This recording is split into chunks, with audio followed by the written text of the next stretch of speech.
Hello hi friends, मयुरीज किचनमध्ये तुमचं स्वागत आहे। आजची आपली किचनमधील रेसिपी आहे मटन करी। इथे मी अर्धा किलो मटन घेतलं आहे।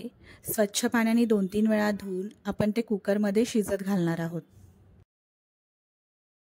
शिजताना त्यामध्ये काही साहित्य घालायचं आहे। त्यामध्ये पाव चमचा हळद, 1 चमचा आलं लसूण पेस्ट, चवीनुसार मीठ आणि थोडी बारीक चिरलेली कोथिंबीर।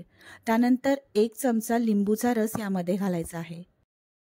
आता यामध्ये पाऊण ग्लास गरम पाणी घालून आपण कुकरच्या मीडियम आचेवर 5 शिट्ट्या आणायच्या आहेत।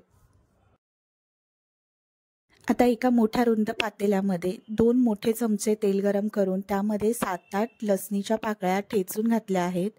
लसूण छान लालसर झाली की त्यामध्ये 2 छोटे दालचिनीचे तुकडे, 2-3 काळी मिरी, 2-3 लवंगा यामध्ये घालायच्या आहेत। तसेच तेजपत्ता घालायचा आहे। आता यामध्ये 2 मीडियम आकाराचे बारीक चिरून घेतलेले कांदे घालणार आहे। तसेच यामध्ये मी 1 मिरची उभट आकाराची चिरून घातली आहे। कढीपत्त्याची पाने यामध्ये घालणार आहे। कांदा छान गुलाबी रंग येईस्तोवर व्यवस्थित परतवून घ्यायचा आहे।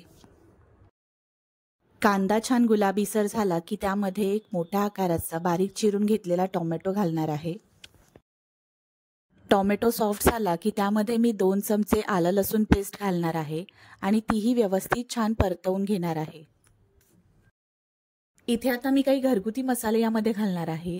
त्यामध्ये पाव चमचा हळद, 1 चमचा घरगुती लाल तिखट मसाला, 1 चमचा कांदा लसूण मसाला आणि 1 चमचा मटन करी मसाला यामध्ये घालणार आहे। मसाले व्यवस्थित तेलामध्ये आपल्याला फ्राय करून घ्यायचे आहेत। आता इथे मी एकदम गॅसची फ्लेम लो केली आहे।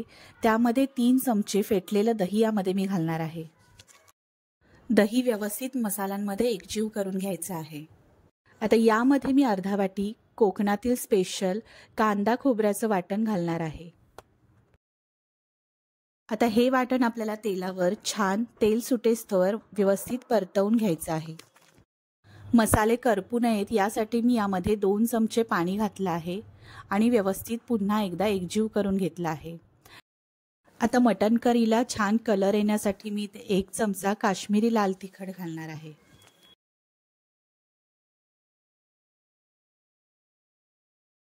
शिजवताना घातलेल्या मटणाचं पाणी मी अर्धा ग्लास काढून घेतलं आहे, ते यामध्ये घालणार आहे।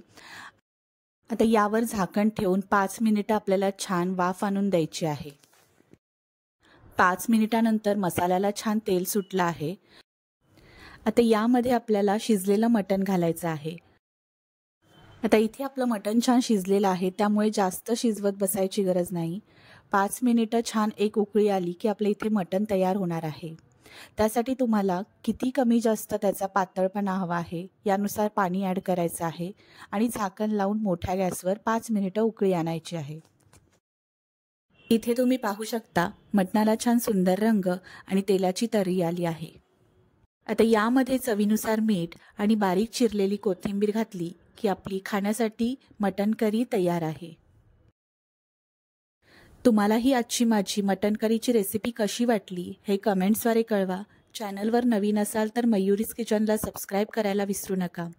अशाच नवनवीन रेसिपी या चॅनलवर येत राहतील। व्हिडिओ संपूर्ण पाहिल्याबद्दल धन्यवाद।